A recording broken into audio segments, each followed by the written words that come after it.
Hi everybody, Sarah from SUPjunkie here, and I am honoured, as always, to be speaking to Michael Booth, multiple world champion, husband, father of two, traveller, and we are at Fakasi, the Lake Rocks Festival 2025. My first time here, not yours though, Michael.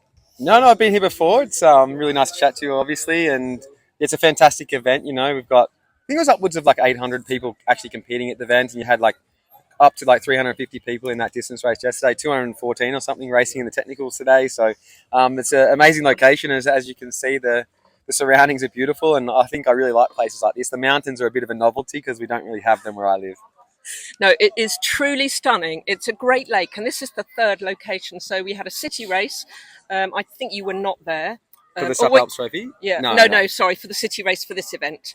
Oh, okay. No, I didn't do that one. So what they're trying to do here is really showcase SUP to the general public. Yep. So this is our third venue on the lake, isn't it, really? So we had the sprints the other day. Now, my first time here, and I was really excited to hear about the sprint format.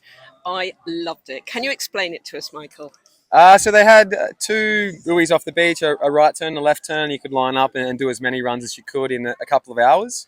Not exactly my specialty, but it looked like everyone was really enjoying it. You got timed runs, and there was obviously a timing mat on the floor, and as you ran through it, it got your time each time, and they had a scoreboard. And yeah, I think it was a really good event, and I think probably other events should have a look at doing something similar. Definitely need some tweaks, but I think they did a really good job. Yeah, and it's really exciting, and it's quite tactical, isn't it? Because especially between the girls, so Chilag and Espe, Chilag had a blinding first run, but she forgot to take her board over the line, so it was sort of discounted. And then the top five at the end got like a golden ticket, didn't they, to race again if they wanted to. Yep.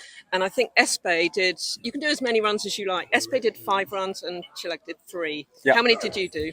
Oh, I only did 2 because I was basically just using it as a warm-up. I was never going to be winning the sprint race. It's definitely not my forte. As much as I try, as much as I train, it'll never be. And I train less than I used to now, so I'm not going to get better at sprinting. Yeah, well, it was my first time as well, and Yep. I absolutely loved it, partly because I wasn't up against other people. Now, today, we've got the technical, haven't Yep. we?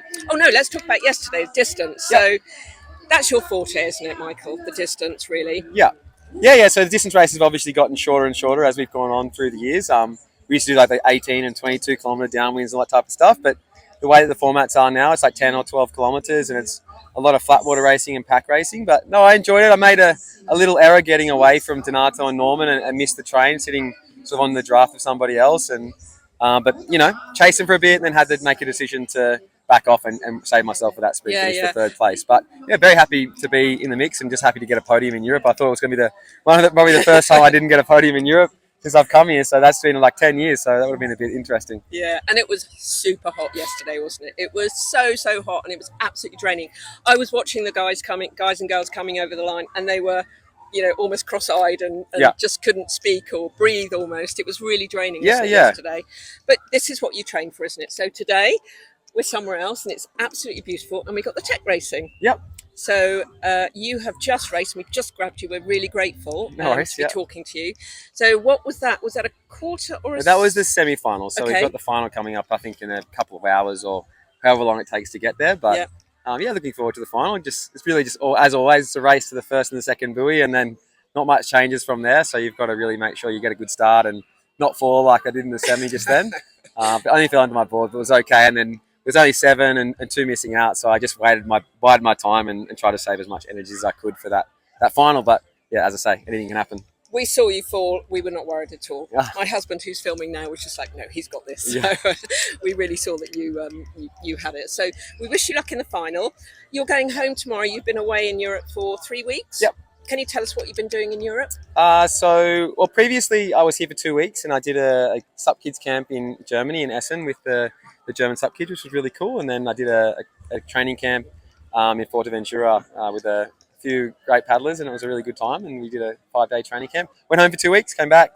And I've just been mostly racing. So I raced in Santa Pola at the World SUP Festival, the one that Daniel Perez runs, and finished 5th in the distance and 9th in the tech, I think it was. And very happy with that, just to be in the mix. And those are the world-class events. You got all the best guys there. And the next week I went to Barcelona.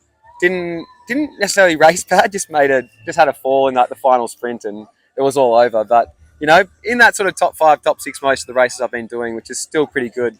Because as I said, like, you know, with family and work and all the different things I've got on now, Yeah, and you, I try to really balance it as much as I can, and you know, just being content with, you know, what I'm achieving with the limited time that I guess I have. you're still doing pretty well. There's some Yeah. young bucks here who are flipping fast, Yeah.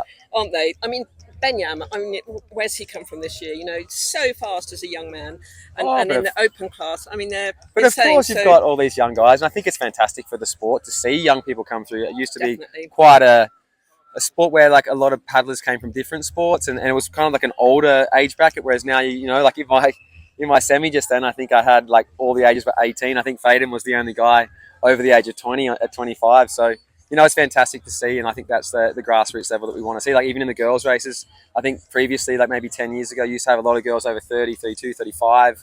Now you got 16-year-olds, you know, mixing it and starting and trying to match it with Espe off the beach. So it's great to see, and I think it's what the future's going to bring. And oh yeah, I'm just happy to be still racing and still enjoying it. And it is fantastic to be still watching you after all these years. Yeah. One question we have got: the UK has secured the ICF SUP World Cup in Torquay next June. We'd love to see you there, Michael. So please, Yeah, potentially book a plane ticket or look at it, please. Yeah, of we'd love course. to have you there. I really do like going to the UK. I've got like a lot of great people there that I know, and a lot of people I coach there as well. So it's a great place because I think the Aussie humour and the British humour is very similar, and we get along very well. So I look forward to coming back, and if I can make it happen, I'll definitely be there. Thank you so much. So everybody, this is Michael Booth. If you don't know who he is, where have you been for the last however many years it is? Thank you so much for your time. Brilliant watching you racing in the flesh. It's been a while. It's been a while since we've talked together. You're always very gracious. So thank you, Michael Booth, and keep watching this man. Still racing. Thanks so much.